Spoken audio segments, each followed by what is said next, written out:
अस्सलाम वालेकुम, मैं हूं शाज़ेब खानज़ादा। सुप्रीम कोर्ट से रोजाना की बुनियाद पर बड़ी खबरें आ रही हैं।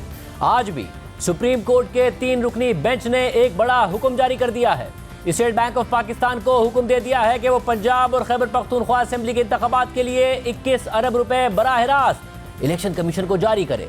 सुप्रीम कोर्ट के जारी होने वाले ऑर्डर के मुताबिक हमारी हिदायत की पैरवी करते हुए स्टेट बैंक की कायम मकाम गवर्नर ने अदालत में स्टेटमेंट पेश किया, जिसमें वफाकी हुकूमत के फंड्स की निशानदही की गई जो स्टेट बैंक के कंट्रोल में है। इस फहरिस्त में हमें 17 अकाउंट्स दिखाए गए हैं, जिनमें मजमूई तौर पर तकरीबन 1400 अरब रुपए मौजूद हैं, जबकि इन 17 अकाउंट्स में अकाउंट नंबर 1 जो नॉन फूड अकाउंट है उसमें 1392 अरब रुपए मौजूद हैं, जो मजमूई फंड्स का 98% है। अदालत में इस बात की वजाहत की गई है कि अकाउंट नंबर 1 में मौजूद रकम किसी खास इस्तेमाल के लिए मुख्तस नहीं है और इसमें मौजूद फंड्स जामिद नहीं हैं, क्योंकि इसमें रेगुलर बुनियादों पर हुकूमती अखराजात को पूरा करने के लिए पैसे आते और जाते रहते हैं। अदालती फैसले के मुताबिक कायम मकाम गवर्नर का कहना है कि इस अकाउंट नंबर 1 के अलावा बाकी जितने 16 अकाउंट्स हैं वो खास मकासद के लिए इस्तेमाल के लिए मुख्तस हैं। अदालती फैसले के मुताबिक कायम मकाम गवर्नर से सवाल किया गया कि जो पंजाब और खैबर पख्तूनख्वा में इंतखाबात के लिए 21 अरब रुपए के फंड्स दरकार हैं, क्या उनका बंदोबस्त वफाकी हुकूमत के अकाउंट नंबर 1 में मौजूद रकम से हो सकता है, जिसकी कायम मकाम गवर्नर स्टेट बैंक ने तस्दीक की कि इलेक्शन कमीशन को 21 अरब रुपए की फरहमी के लिए जरूरी ट्रांजैक्शंस कम से कम मुमकिन वक्त में की जा सकती है और जल्द अज जल्द इसको 17 अप्रैल तक मुमकिन बनाया जा सकता है। अदालती फैसले के मुताबिक फाइनेंस डिवीजन के स्पेशल सेक्रेटरी ने अटॉर्नी जनरल की मदद से अदालत को प्रेजेंटेशन दी, जिसमें हुकूमत की मुआशी पोजीशन और जेर इल्तवा IMF प्रोग्राम की जिम्मेदारियों से आगाह किया गया। जो अदाद-ओ-शुमार अदालत के सामने रखे गए उनमें सबसे कम अदाद-ओ-शुमार सैकड़ों अरब रुपए तक जाते हैं, जिससे वाज़ेह होता है कि आम इंतखाबात के लिए 21 अरब रुपए की रकम वफाकी हुकूमत की जिम्मेदारियों में बहुत मामूली इजाफा करेगी और ये रकम इतनी गैर अहम है कि जो राउंडिंग ऑफ एरर के भी बराबर नहीं है। फाइनेंस की टीम ने अदालत को आगाह किया कि वफाकी हुकूमत रेगुलर बुनियादों पर फंड्स उधार लेने के लिए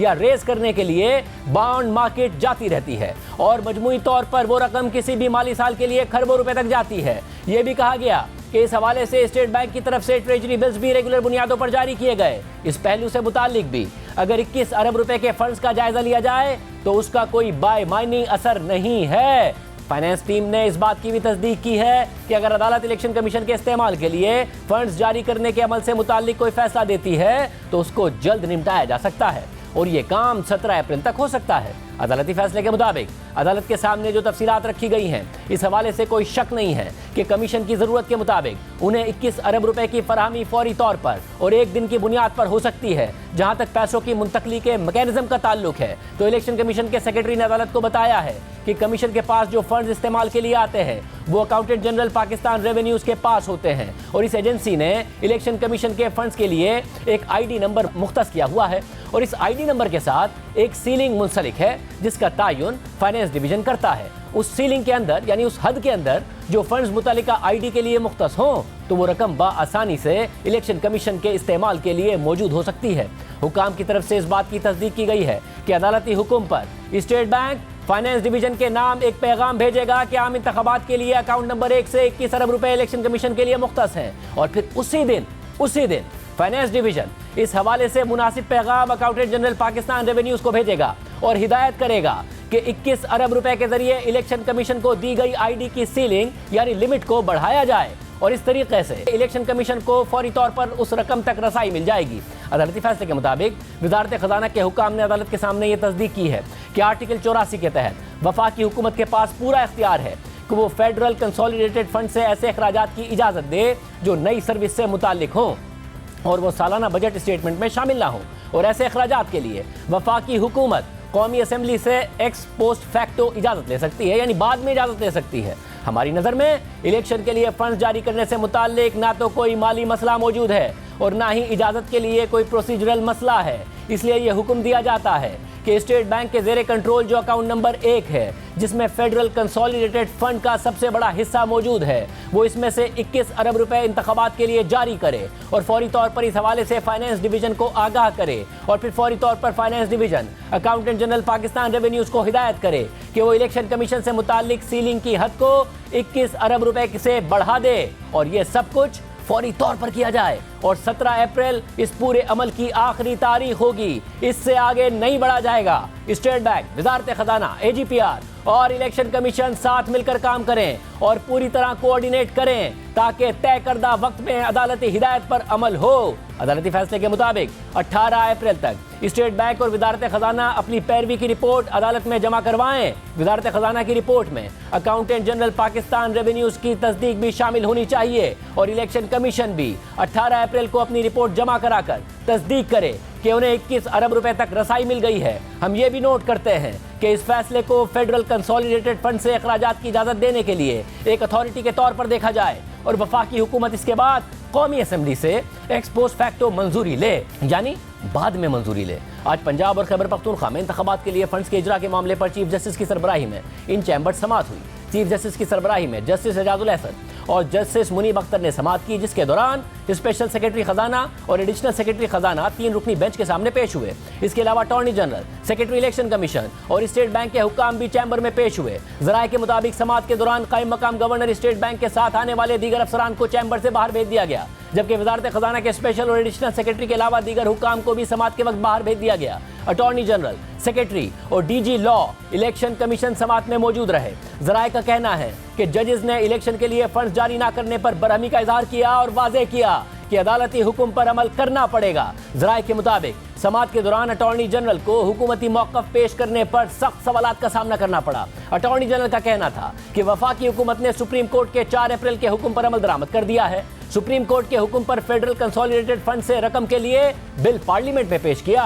पार्लियामेंट ने इंतखाबात के लिए फेडरल कंसोलिडेटेड फंड के इजरा के बिल को मुस्तरद कर दिया। पार्लियामेंट से बिल मुस्तरद होने के बाद हुकूमत स्टेट बैंक को फंड के इजरा का नहीं कह सकती। जराये का कहना है कि इसके बाद सुप्रीम कोर्ट ने कायम मकाम गवर्नर स्टेट बैंक को इलेक्शन कमीशन को बराह रास्त फंड जारी करने का हुक्म दे दिया है और ये बात बाद में फैसले में नजर आई कि अदालत ने बराह रास्त स्टेट बैंक को यह हुक्म दे दिया। वफाकी हुकूमत ने अटॉर्नी जनरल के जरिए तहरीरी तौर पर सुप्रीम कोर्ट में अपना जवाब जमा कराया है और मौक़िफ़ अख्तियार किया कि सुप्रीम कोर्ट ने अपने ऑर्डर में जो हिदायत जारी की थी उसको मद्देनजर रखते हुए वफाकी हुकूमत ने 9 अप्रैल के काबीना इजलास में फाइनेंस डिवीजन की तरफ से आम इंतखाबात के फंड से मुताल्लिक पेश करदा बिल को मंजूर किया और फेडरल कंसोलिडेटेड फंड से कोई भी रकम जारी करने के लिए एक एक्ट ऑफ पार्लियामेंट जरूरी है और डेडलाइन को मीट करने के लिए यह बिल कौमी असेंबली के 10 अप्रैल के इजलास में पेश किया गया, मगर 13 अप्रैल को कौमी असेंबली ने इस बिल को ही मुस्तरद कर दिया, जिसके नतीजे में वफाकी हुकूमत के पास ये अख्तियार नहीं है कि वो स्टेट बैंक या किसी अथॉरिटी को फंड जारी करने का कहे।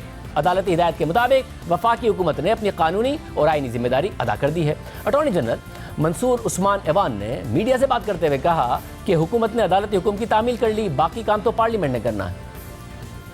आईनी कानूनी तौर पे तो पोजीशन ये है ना कि जो फेडरल कंसोलिडेटेड फंड है उसमें से कोई भी पैसा निकलना है तो वो कौमी असेंबली की अप्रूवल से, ठीक है, तो हुकूमत को भी कोई डायरेक्शन देने के लिए कौमी असेंबली की अप्रूवल चाहिए होती है और फिर जब हुकूमत के पास वो अप्रूवल आ जाती है तो फिर हुकूमत आगे फर्दर इंस्ट्रक्शंस करती है। अब हुकूमत के पास तो ये अप्रूवल नहीं है ना, वो लीगल पोजीशन तो ये है। तौहीन अदालत का सामना करेगी हुकूमत?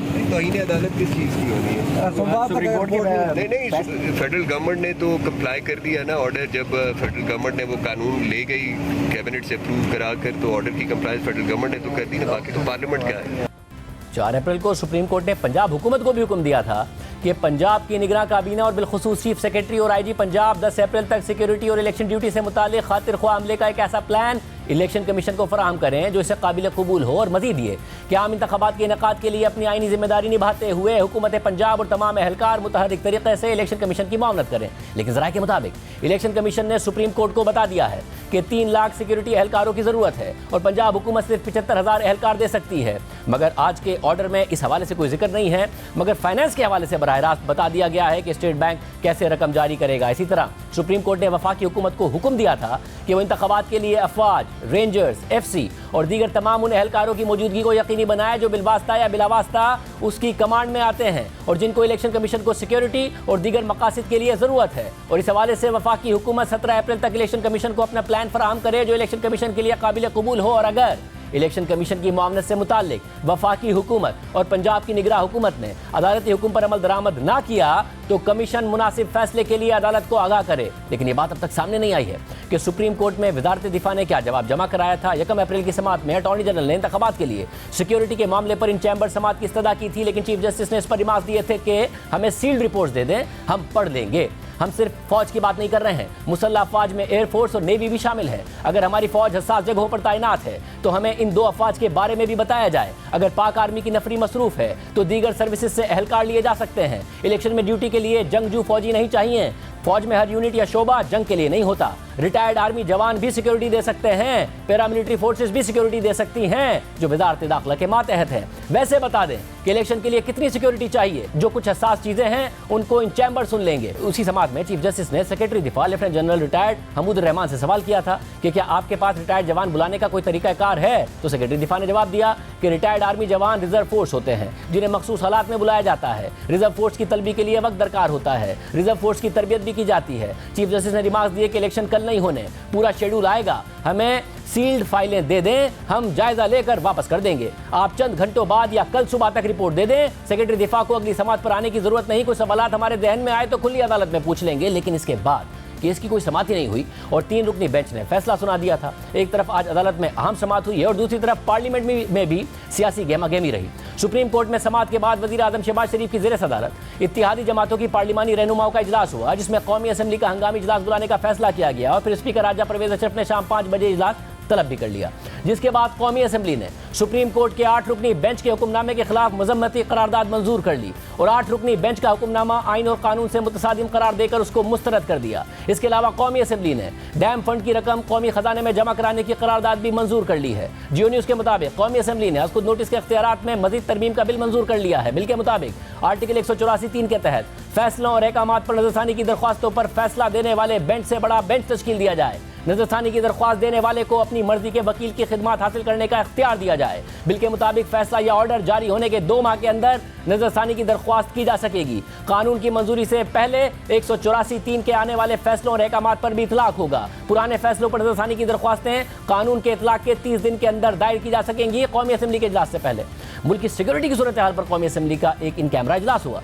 जिसमें army chief general Asim Munir समेत आला अस्करी हुक्काम भी शरीक हुए, जबकि इजलास में वजीर आजम, वफाकी वज़रा, अरकान पार्लियामेंट, सूबाई वज़रा आला और IGs भी शरीक थे। ज़राए के मुताबिक इजलास में DG मिलिट्री ऑपरेशंस की जानिब से मुल्क की सिक्योरिटी की सूरत हाल पर ब्रीफिंग दी गई और ज़राए के मुताबिक इजलास में आर्मी चीफ ने कहा कि ताकत का महवर अवाम है। आइन कहता है कि इख्तियार अवाम के मुंतखब नुमाइंदों के जरिए इस्तेमाल होगा। आइन पाकिस्तान और पार्लियामेंट अवाम की राय के मजहर हैं। अवाम अपनी राय आइन और पार्लियामेंट के जरिए इस्तेमाल करते हैं। हमें नए और पुराने पाकिस्तान की बहस को छोड़कर अब हमारे पाकिस्तान की बात करनी चाहिए। अवाम के मुंतखब नुमाइंदे मंजिल का तयन करें। पाक फौज पाकिस्तान की तरक्की और कामयाबी के सफर में उनका भरपूर साथ देगी। दहशतगर्दों के लिए रियासत की रिट को तस्लीम करने के अलावा कोई और रास्ता नहीं है। दहशतगर्दों से मुज़ाकरात का खमियाजा उनकी मजीद गिरोहबंदी की सूरत में सामने आया। इसके अलावा साबिक सदर आसिफ अली जरदारी ने प्रोग्राम कैपिटल टॉक के मेज़बान हामिद मीर से बात करते हुए कहा कि इंतखाबात की तारीख इत्तफाक की राय से आगे पीछे हो सकती है, मगर इंतखाबात एक साथ होने चाहिए। कोई ये आपको कहे कि ये इलेक्शन अक्टूबर में भी नहीं करवाते और इसी पार्लियामेंट को मजीद 6 महीने के लिए एक्सटेंड कर देते हैं, तो आप इसको सपोर्ट करेंगे? I don't think it's possible. Not possible. I don't. और आप इसको सपोर्ट भी नहीं करेंगे? I don't think it is possible. Financial emergency लगा के कोई रास्ता निकालने की कोशिश? लेकिन नहीं लगती इस तरह ना। फाइनेंशियल इमरजेंसी में political things do not stay behind. तो आपके ख्याल में this is not a good idea? This is not, I think it's a foolish thought. छोटी सोच है। ये छोटी सोच है। ये आपका ये कह देना ही बहुत काफ़ी है कि ये छोटी सोच है कि अक्टूबर से आगे नहीं जाना, अक्टूबर में हर सूरत में इलेक्शन होना चाहिए। नहीं, जितनी जल्दी हो सके लेट्स एग्री। अच्छा, सारी पार्टीज बैठ के एग्री करें, वो जो डेट हो जाए, अक्टूबर से पहले की भी हो जाए, पहले हो जाए, बाद हो जाए, अगस्त में हो जाए, कोई उसका उस पर हमें नहीं। और 1 day election, even playing field और 1 डे, इससे कि आपको पता नहीं है कि कितने भयानक इरादे हैं हमारे मुखालिफों के। अब हुकूमत क्या करेगी? 21 अरब रुपए इलेक्शन कमीशन को मिल जाएंगे, फिर सिक्योरिटी में क्या हुकूमत कर सकती है? बात करेंगे हुकूमत से एक ब्रेक के बाद।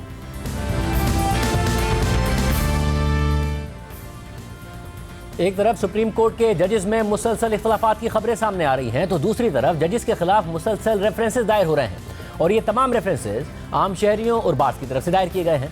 आज भी एडवोकेट मियां दाऊद ने चीफ जस्टिस समेत 8 जजेस के खिलाफ जुडिशल काउंसिल में रेफरेंस दायर कर दिया है और इस रेफरेंस में chief justice Umar Ata Bandial, justice Ijazul Ahsan, justice Munib Akhtar, justice Mazahir Naqvi, justice Mohammad Ali Mazhar, justice Ayesha Malik, justice Hasan Azhar Rizvi और जस्टिस शाहिद वहीद पर आइन के आर्टिकल 209 की खिलाफ वर्जी का इल्ज़ाम आयद किया गया है। अहम बात यह है ये वही जजेस हैं जिन्होंने कल supreme court practice and procedure bill पर ताहुक्म सानी अमल दरामद रोक दिया था। हालांकि इस बिल ने अभी कानूनी शक्ल इख्तियार नहीं की है।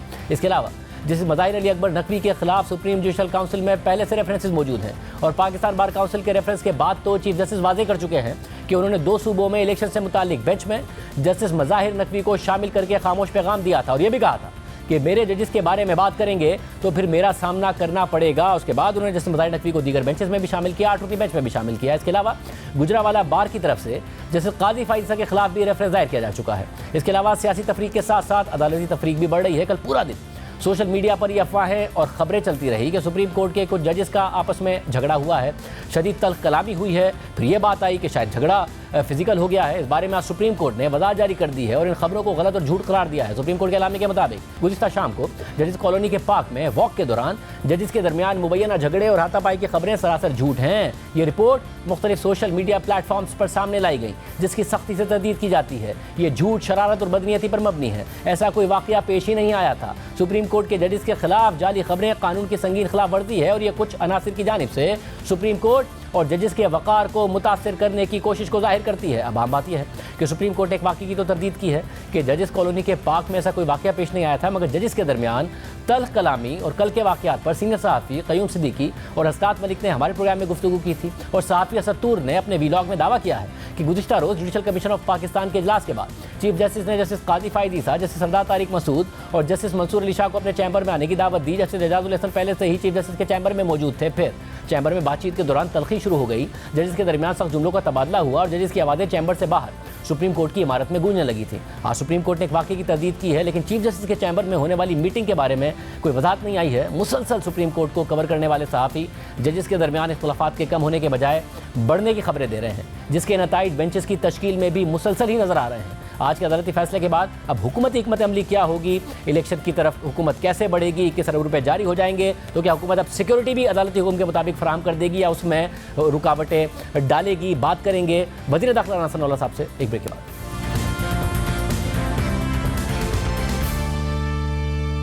हमारे साथ वज़ीर दाखिला राना सनाउल्लाह साहब मौजूद हैं। राना साहब बहुत शुक्रिया हमें शो में ज्वाइन करने के लिए। राना साहब, आप लोगों ने फैसला मुस्तरद किया, कोई फ़र्क नहीं पड़ा। आप लोगों ने पार्लियामेंट का सहारा लिया।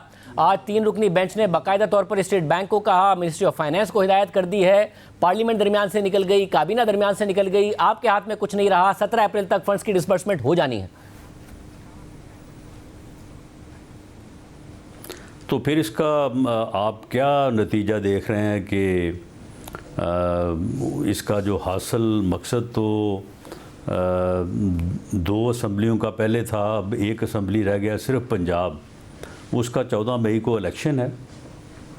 अगर इन इंतज़ामात से और इस तरीक़ाकार से और ये जो सूरत हाल बनी है, इसमें ये इलेक्शन जो है वो फ्री, फेयर, पुरअमन सब के लिए काबिल कबूल हो सकता है, तो बिस्मिल्लाह हम सुप्रीम कोर्ट करवा दे। हमें इस पे कोई जो है वो मामला नहीं होगा। बाकी जो पार्लियामेंट ने करारदाद पास की, हम पूरी तरह उसके साथ खड़े हैं और फेडरल गवर्नमेंट उस करारदाद की मौजूदगी में किसी किस्म की कोई अदरवाइज़ जो है वो डायरेक्शन देने को या अदरवाइज़ अमल करने को तैयार नहीं है। बस मगर अब आपके अमल ना करने से फ़र्क नहीं ना पड़ेगा। स्टेट बैंक के डिप्टी जो कायम मकाम गवर्नर है, उन्होंने बता दिया, अदालत ने अहकामात दे दिए, तो आप साथ खड़े भी रहें तो पार्लियामेंट के साथ खड़े होने का उससे हासिल क्या करेंगे? शाहजेब ये तो फिर नहीं, शाहजेब उनका ये ख्याल है ना कि इससे कोई फ़र्क नहीं पड़ेगा और वो अपना मकसद जो है वो हासिल कर लेंगे, क्योंकि इस वक्त यानी इंतहाई ये अफसोस के साथ बात करनी पड़ रही है कि ऐसा होना तो नहीं चाहिए था कि सुप्रीम कोर्ट एक फ़ैसला करे और उस फैसले की पूरा मुल्क, हर तबका फ़िक्र जो है वो मजम्मत करे और बिल आखिर पार्लियामेंट भी जो है वो उस फैसले की मजम्मत करे, उस फैसले को मुस्तरद करे, जो कि आज हुआ है। और तमाम बार एसोसिएशंस ने, तमाम जो वकला की बॉडीज़ हैं, उन्होंने जो है वो इस फैसले को मुस्तरद किया है। इवन वो वकला, सीनियर वकला जो पीटीआई की जो है वो सपोर्ट करते रहे हैं या उनकी तरफ से अदालतों में पेश हुए हैं, उन्होंने भी जो है वो इस फैसले को जो ये 8 रुकनी बेंच बनाया गया है उसकी उन्होंने मजम्मत की है, उसकी मुखालफत की है, उसे एक गलत फ़ैसला करार दिया है। अगर ऐसी सूरत हाल में अगर किसी की ये ज़िद है कि उन्होंने ज़िद के साथ जो है वो कोई मकसद हासिल करना है, तो मुझे तो एक सियासी कारकुन के तौर पे जो हालात नज़र आ रहे हैं उसमें मैं ये आपको बड़े वसूख से कह सकता हूँ कि ये मकसद हासिल नहीं होगा। ये पैसे इलेक्शन कमीशन के पास पड़े रहें, ये स्टेट बैंक में पड़े रहें, ये वजारत ख़जाना में पड़े रहें, इन फ़ैसलों के ट्रांसफ़र होने से कोई फ़र्क नहीं पड़ेगा। ये इलेक्शन का इनेकाद जो है ये एक ऐसा अमल है कि इस अमल में जब तक तमाम स्टेक होल्डर्स को जो है वो यकीन ना हो, उनका इत्माद ना हो, उनका इत्तफाक ना हो उस तरीक़ाकार के ऊपर, ये अमल बिल्कुल बेसूद होगा। साहब आप ये कह रहे हैं कि अगर बड़ी रकम खर्च भी की गई इसका ज़ीरो रिजल्ट होगा, यानी 21 अरब रुपए मिल भी जाएं, जो कि मिल जाएंगे जैसा कि अब नज़र आ रहा है, तो उसके बावजूद आप कह रहे हैं जो अब अगला अमल है वो सिक्योरिटी फराहम करने का है, जो कि पंजाब हुकूमत ने कह दिया 3 लाख नहीं 75,000 दे सकते हैं, वजारत दिफा भी नहीं देगी, वजारत दाखिला भी चाहे पैरामिलिट्री फोर्सेज हो दीगर फोर्सेज हो वो नहीं देगी, तो सुप्रीम कोर्ट करा ले 21 अरब रुपए से इलेक्शन, आप ये कह रहे हैं? नहीं, मैं ये कह रहा हूँ कि सुप्रीम कोर्ट जो मुतलका अदारों को जब वो बराह रास्त, अब सुप्रीम कोर्ट ने फेडरल गवर्नमेंट को एक साइड पे कर दिया है, सुप्रीम कोर्ट ने पार्लियामेंट को एक साइड पे कर दिया है। अब जो है वो सुप्रीम कोर्ट बराह रास्त सारे मामलात को जो है वो चलाने का जो है वो इंदिया दे रही है या मालूम हो रहा है। कल को सुप्रीम कोर्ट ही जो है वो मुल्क का बजट भी जो है वो पास कर दे, बल्कि मैं समझता हूँ कि अगर वो जिस तरह से मॉनिटरिंग जज मुकर्रर हुए थे मियां नवाज शरीफ साहब के केस को चलाने के लिए, कोई मॉनिटरिंग जज मुकर्रर कर दें बेशक इन सारे मामलात को जो है वो देखने के लिए और इनके ऊपर अमल 3 जज मॉनिटरिंग का ही काम कर रहे हैं, फराहम हो जाएगी। ये 3 जज मॉनिटरिंग का ही काम कर रहे हैं ना, बाकायदा आज तौर पर बुलाया, फिर ऑफिसर्स को बुलाया, फिर 17 अप्रैल को दोबारा, 18 अप्रैल को रिपोर्ट, तो मॉनिटरिंग ही हो रही है सारे प्रोसेस। मेरा ख्याल है कि मॉनिटरिंग ज़रा और क्लोज़ करनी पड़ेगी और डिटेल्स में जो है वो जाना पड़ेगा, और उसके बाद फिर जो है वो ठीक है सिक्योरिटी भी फ्राहम कर दें। लेकिन एक मेरी भी ये असेसमेंट है, आखिर इन सारे मामलात को देख रहे हैं कि इस वक्त इलेक्शन कमीशन, उसके बाद उन्होंने जो अमला मुकर्रर किया है इस इलेक्शन को कंडक्ट करवाने के लिए, और जितनी सिक्योरिटी अवेलेबल होगी, क्योंकि उसमें अगर फ़ौज उस पैमाने पे उस तादाद में अवेलेबल नहीं होगी जो कि रिक्वायरमेंट है, तो यहाँ पे तो इलेक्शन जो है वो फ़ौज की निगरानी में हो, अदलिया की निगरानी में हो, तो तब जाके जो है वो कोई जो है वो फिर भी कभी 35 पेंचर का और कभी आरओ का इलेक्शन फिर भी जाके जो है वो बड़ी मुश्किल से काबिल कबूल होते हैं। तो ये इलेक्शन ना उनकी अदलिया जो है वो उनमें शामिल है जो अमला इलेक्शन कंडक्ट करवाएगा, ना उसमें जो है वो फ़ौज शामिल है उस तादाद में। तो इस इलेक्शन को मुझे आप बताएं कि इसको इसके ऊपर जो है वो यकीन कौन करेगा? तो यानी कि इसका मतलब ये कि यकीन इसलिए नहीं करेगा इलेक्शन का जो उस दिन कंडक्ट है वो किस तरह से होगा वो, और उसमें उस दिन जो है वो क्या हालात होंगे ये सिर्फ अंदाज़ा किया जा सकता है, उसके ऊपर कोई ज़्यादा तबसरा करने की ज़रूरत नहीं है। यानी कि आप ये कह रहे हैं कि ये गिवन है अब कि ठीक है 21 अरब रुपए मिल जाए, मगर सिक्योरिटी ना वजारत दिफा की तरफ से सिक्योरिटी फराहम की जाएगी, ना फ़ौज पाकिस्तान अवेलेबल होगी, ना कोई दीगर फोर्सेस की तरफ से जो कि चीफ जस्टिस ने जिक्र किया था वो अवेलेबल होगी। ये बात याद रहे कि अभी तक अदालत ने ऑर्डर इस पर दिया नहीं है, आज फंड्स का स्पेसिफिक ऑर्डर दिया है, इस पर भी स्पेसिफिक ऑर्डर आएगा और कंटेम्प्ट के मामला तक बात जा सकती है। नहीं शाहजेब साहब, आप ये देखें कि एक अमल तो हो चुका है, आपके इल्म में है कि अदलिया जो है वो इलेक्शन के अमल की निगरानी बल्कि उसको कंडक्ट करवाती है। डिस्ट्रिक्ट एंड सेशन जजेस जो हैं वो डिस्ट्रिक्ट रिटर्निंग ऑफिसर्स होते रहे हैं पिछले इलेक्शन जो हुए हैं, और जो दूसरे जजेस हैं वो हलकों के रिटर्निंग ऑफिसर्स होते रहे हैं। वो अमल तो हुआ ही नहीं है। हाई कोर्ट ने जो है वो इस बारे में माजरत कर ली थी, और इस वक्त आप वो नोटिफिकेशन को आगे देख लें कि कौन लोग डिस्ट्रिक्ट रिटर्निंग ऑफिसर हैं और कौन हलकों के रिटर्निंग ऑफिसर हैं और उनकी कैपेसिटी क्या है। और उसके बाद फ़ौज ने ये तो नहीं कहा कि वो जो है वो नहीं देंगे, लेकिन उनकी एक सूरत हाल में आज भी जो सिक्योरिटी रिलेटेड ब्रीफिंग हुई है वो एक तादाद बता रहे हैं कि हम ये ड्यूटी इस हद तक कर सकते हैं, ये सुपेरेबिलिटी हो सकती है, इससे ज़्यादा नहीं हो सकती। और वो मेरे अंदाजे के मुताबिक जो है वो उस दिन के अमन व अमान के लिए नाकाफ़ी होगी। और रही बात पुलिस की, तो पुलिस तो वैसे ही जो है वो अमन व अमान, क्योंकि उसके ऊपर जानबदारी का जो है वो किसी न किसी तरफ से जो है, अब तो खैर केयर टेकर भी गैर जानबदार नहीं रहे इमरान खान की नज़र में। तो ये चीज़ें जो हैं, ये चीज़ें आखिर इलेक्शन जो है, कोई ये पहला इलेक्शन तो नहीं होना कि जो हमने लड़ना है या हमने देखना है।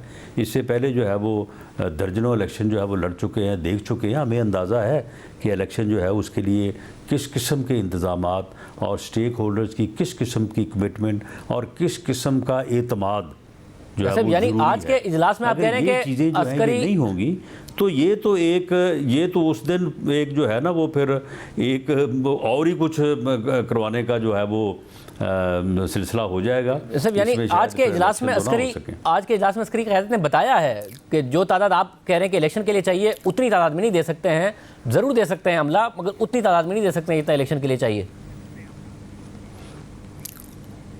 ये बात, ये जवाब जो है इससे पहले जो सुप्रीम कोर्ट में ड्यूरिंग हियरिंग जो समाअत के दौरान जो रिपोर्ट पेश की गई थी उसमें ये बात बड़ी वाज़ेह तौर पे जो है वो बयान की गई थी। और इस बारे में सेक्रेटरी दिफा ने जो गुफ्तगू की थी वहाँ पे बड़ी मुख्तसर सी, उससे भी जो है ये पूरी तरह बात यहाँ है। ये शाहजेब मामला ये है कि इस तरह से ज़िद से, दौन से, तकब्बर से, धांधली से, बेअसूली से, गैर कानूनी तरीके अपना के, गैर आइनी तरीके से अगर ये अमल करने की कोशिश की जाएगी जो कि एक आइनी और जमहूरी अमल है, ये नहीं हो पाएगा।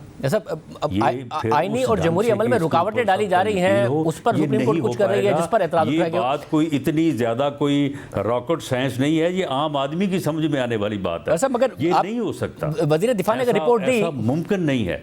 मगर दायरे रिपोर्ट तो पहले ख़जाना की तरफ से भी थी, मगर अदालत ने आज बड़े वाज़ेह अहकाम जारी कर दिए हैं। तो अदालत सेक्रेटरी दिफा को भी, आर्म फोर्सेस को भी बरह रास्त अहकाम जारी कर देगी। तो अगर स्टेट बैंक ने अमल कर दिया तो आप कह रहे हैं कि अफवाज नहीं कर रही होंगी या सेक्रेटरी दिफा अमल नहीं करेंगे, वजारत दिफा नहीं अमल करेगी, वजारत दाखिला नहीं अमल करेगी। अगर इतना ही जो ऑर्डर है, स्पेसिफिक ऑर्डर उन्हें दिया नहीं, कैपेसिटी नहीं है, कैपेसिटी ही नहीं है।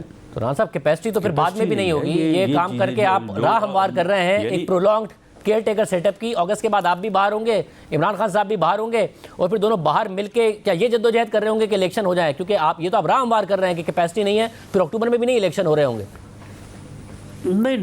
नहीं, हम ये राह नहीं हमवार कर रहे। हम गैर आइनी, गैर जमहूरी रवैयों की जो है वो हम जो है वो रुकावट बन रहे हैं।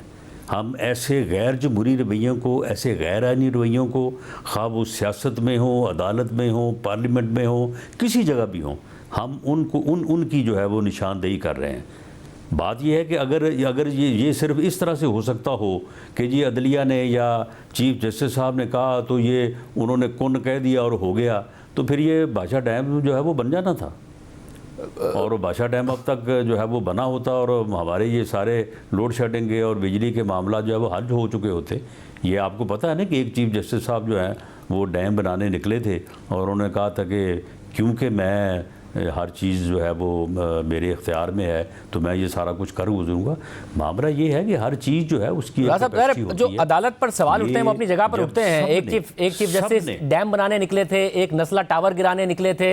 हमने देखा कि चीफ जस्टिस का जो बुनियादी काम है उससे हट के जिस काम के लिए निकले थे आज अदालत उन्हीं कामों को नहीं ओन कर पाती है। मगर यहाँ पर मामला अगर इलेक्शन का है तो आप ये वाज़े नज़र आ रहा है, आप कह रहे हैं कैपेसिटी नहीं है। तो 2008 में हालात ज़्यादा ख़राब थे मुल्क के, 2013 में भी ज़्यादा ख़राब थे, उस वक्त का पाकिस्तान में कैपेसिटी थी, 2018 का भी इलेक्शन। आज कैपेसिटी कैसे नहीं है? हमें तो ये बताया गया था कि हमारी अफवाज भी ज़्यादा तैयार हैं, हमारी सिक्योरिटी फोर्सेज भी ज़्यादा तैयार हो गई हैं। देखे ना,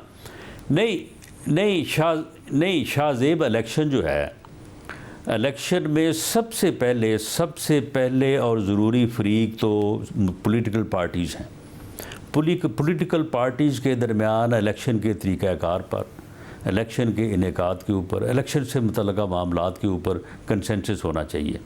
और हमेशा जो है वो रिटर्निंग ऑफिसर से लेके जो है वो इलेक्शन कमीशन तक जो है वो पार्टीज़ के अजलास बुला के तो एक उसे ज़ाब्ता अखलाक कहते हैं, उसके ऊपर जो है वो सबको मुतफ़िक करते हैं। उसके बाद फिर सिक्योरिटी की ज़रूरियात जो है वो उसमें बहुत ज़्यादा जो है वो कमी आ जाती है, लेकिन वो कमी भी जो है वो भी फ़ौज आके पूरा करती है। अदलिया के लोग जजेस जो हैं वो आके पूरा करते हैं, जो डिस्ट्रिक्ट लेवल पे और लोअर लेवल पे सिविल जजेस और डिस्ट्रिक्ट एंड सेशन जजेस होते हैं जो आके रिटर्निंग ऑफिसर्स और रिज़ल्ट्स और ये सारा मामला। तो मामला भी एक तो ये नहीं जो बुनियादी चीज़ है, और दूसरा है कोई कंसेंसस नहीं।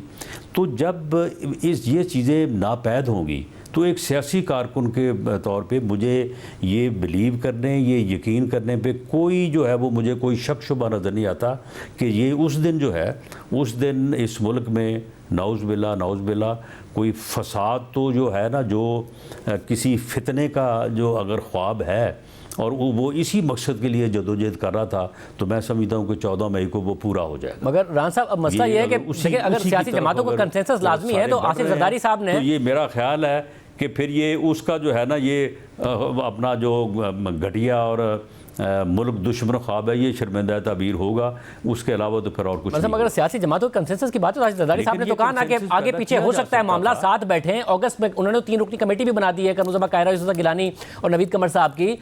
तो और आज उन्होंने हामिद मीर साहब को इंटरव्यू में कहा है कि आगे पीछे हो सकता है मामला, एक ही वक्त में करें, अगस्त में कर लें तो आप शो करें ना अपनी। नहीं शाहजेब, आप आज की बात कर रहे हैं ना, आज शाहजेब आप आज की बात कर रहे हैं।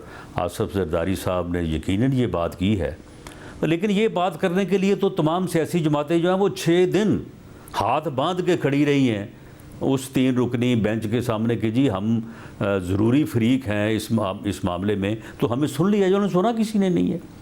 उसके बाद पूरी कौम ने, हर अदारे ने, हर फरीक ने, हर जमात ने, सब ने कहा, बार्स ने कहा, बार की क़यादत ने जाके हाथ जोड़ के कहा कि जी आप फुल बेंच बना दें, उसका जो फ़ैसला होगा वो सब के लिए जो है वो काबिल कबूल होगा। ये बात जो है वो तमाम सियासी जमातों ने जो है वो सामने रखी, बल्कि PTI की तरफ से। मगर आप अभी डिमांड कर तो रहे हैं जो 8-0 का फैसला है 8 रुकनी बेंच के जरिए, हमें कोई एतराज़ नहीं है। आप मुझे बताएं कि जब पूरी कौम इस तरह से खड़ी हो, पार्लियामेंट जो है वो ये मुतालबा करे, तो उसके बावजूद अगर फिर ये मुतालबा नहीं माना जा रहा तो फिर जो है वो इन्ना लिल्लाहि व इन्ना इलैहि राजिऊन। मगर साहब 8 रुकनी बेंच ने फैसला दे तो दिया 8-0, दूसरी तरफ तो 7 जजेस ही हैं। ये एक अलग बात है कि कोर्ट भी फुल नहीं है, 2 और जजेस की असामियां हैं जो कि खाली पड़ी हैं, मगर चीफ जस्टिस साहब इजलास बुलाकर उसको नहीं फिल कर रहे हैं। मगर 8-0 के फैसले से आपको पता तो चल गया, फुल कोर्ट बनवा लें, क्या फैसला आएगा? चलें ये जो बेंच बना है, आप समेत कोई बंदा जो है जो इसके ऊपर मोतरज़ नहीं है। क्या लोग ये नहीं कह रहे कि ये हम ख्याल बेंच है, ये यकतरफा बेंच है? तो फिर आप मुझे बताएं कि जब आला अदलिया के मगर सवाल ये है कि इस बेंच पर जरूर एतराज उठ रहे हैं, मगर अगर फुल कोर्ट बन गया तो उसके फैसले को जो है वो मुस्तरद करेगी, तो फिर आप मुझे बताएं कि उसकी सेंटिटी क्या रह जाती है? मगर इस बेंच पर जरूर एतराज उठ रहे हैं, मगर 15 को मिला के भी बन गया तो 8-7 का फैसला आ गया, तो आप कैसे आप कबूल कर लेंगे कि ठीक है कबूल है हमें? तो चले आ जाता, देखें चले आ जाता ना। बात तो ये है ना, यानी ये तो हमने नहीं कहा था ना कि हम फुल कोर्ट का जो फैसला है वो इत्तफाक़ राय से होना चाहिए। सब ने कहा कि फुल कोर्ट बने और उसके ऊपर जो है वो फैसला होना चाहिए। अब 8 रुकनी बेंच ने जो फैसला किया है, आप मुझे बताएं कि उस बेंच की कोई उस बेंच के फैसले को कोई एक बंदा मुझे बता दें जो ला नोइंग और वो कहता हो कि ये फैसला दुरुस्त है। वैसा मगर आज आप 8 रुकनी में जो कॉन्स्टिट्यूशन रीराइट किया गया उसमें कोई पूरी दुनिया में कोई आप मुझे दिखा दें जो ला नोइंग बंदा हो कहता हो कि जनाब ये फैसला जो है एतराज़ात उठ रहे हैं। आप मुझे बताएं कि इस किस्म के फैसले जो है इस मुल्क और कौम को ले डूबेंगे। वैसा मगर फिर आप एतराज़ करते हैं कि सीनियर जजेस को इग्नोर किया, जूनियर जजेस पर फैसला बना दिया, और आपके वज़ीर कानून माफ़ी मांगते हैं कौम से कि मुझे नहीं करना चाहिए था और उस वक्त PDM हुकूमत का ये फैसला था। तो क्यों किया था, किसके दबाव पर किया था कि जूनियर जजेस, हालांकि हमने नजर आया था कि जैसे काजी फाइज ईसा हो, जैसे मंसूर अली शाह हो, दीगर जजेस ने पोजीशन ली थी, मगर आप लोगों ने गिवन किया ना, आप लोग माने और आज आप माफ़ी मांग रहे हैं, तो आप तो इस जुर्म में शरीक हुए ना। गिवन जो है वो वज़ीर कानून को चाहिए था कि वो जो उन्होंने बात की है उसमें थोड़ा सा और इजाफा कर देते। बाकी जो मेरे साथ उन्होंने किया है वो मैं आपके सामने रख देता हूँ कि वो चीफ़ जस्टिस साहब की जो है वो ख्वाहिश पे किया गया। चीफ़ जस्टिस साहब जो है वो इस बात पे नाराज़ थे। चीफ़ जस्टिस साहब की ये ख्वाहिश थी कि उनकी इस बात को जो है वो तस्लीम किया जाए। आखिर चीफ़ जस्टिस का एक मकाम है, उसकी एक पोजीशन है, उसकी एक हैसियत है। राणा साहब, चीफ जस्टिस तो अभी भी फैसले दे रहे हैं ना, जो आप चीफ जस्टिस तो अभी भी फैसले दे रहे हैं, अभी भी बेंच बना रहे हैं, आप नहीं मान रहे हैं। उस वक्त चीफ जस्टिस के मकाम की वजह से तो आप नहीं माने होंगे ना कोई गारंटी आपको भी मिली होगी आगे से, कोई गारंटीज होंगी जिसकी जो इन्वॉल्व होंगी वो नहीं पूरी हुई, जिसकी वजह से अभी सारा मामला हो रहा है। नहीं, सुन ले नहीं, मेरा नहीं ख्याल। मैं वज़ीर कानून को भी और वज़ीर आज़म को भी मैं करीब से जानता हूँ। मेरा नहीं ख्याल कि उन्होंने कोई गारंटी से बात की होगी या उन्होंने कोई ले दे के असूल के ऊपर जो है वो बात की होगी। ये बात मैं चीफ़ जस्टिस साहब के मुतल्लिक़ भी नहीं कहता, लेकिन इतना मेरे इल्म में है कि चीफ़ जस्टिस साहब उस वक्त भी इसी तरह से बज़िद थे और नाराज़गी का इजहार कर रहे थे। ये मामला जो है ये काफ़ी देर से चला आ रहा था। ये कोई एक दिन की बात नहीं है कि बात हुई और जो है वो वोट दे दिया या वो राणा साहब, ये नाम मुस्तरद हो गए थे, उसके बाद बात को तकरीबन पिछले 3-4 महीनों से चल रही थी। और ये नाम मुस्तरद हो गए थे, उसके बाद आप लोगों ने अगर सरेंडर किया है, अब आज कौम से माफ़ी मांगते रहिए और एतराज़ करते रहिए। हाँ, ऐसे बिल्कुल ऐसे ही हुआ है। लेकिन 2 जजेस का इंडक्शन में तो सिर्फ इतना ही मामला था ना कि सीनियरिटी और जूनियर का। लेकिन ये फ़ैसला जो है, ये फ़ैसला जिस तरह से हमने ये सारी बात आपने सवाल किए हैं और मैंने जो अर्ज़ किया है, ये फ़ैसला तो ऐसा नहीं है कि इसके ऊपर जो है वो किसी तरह का जो है वो गिव अप किया जाए। ये तो बिल्कुल मुल्क को तबाह करने वाली बात है। बहुत शुक्रिया, आज के प्रोग्राम में इतना ही। इजाज़त दीजिए, अल्लाह हाफ़िज़।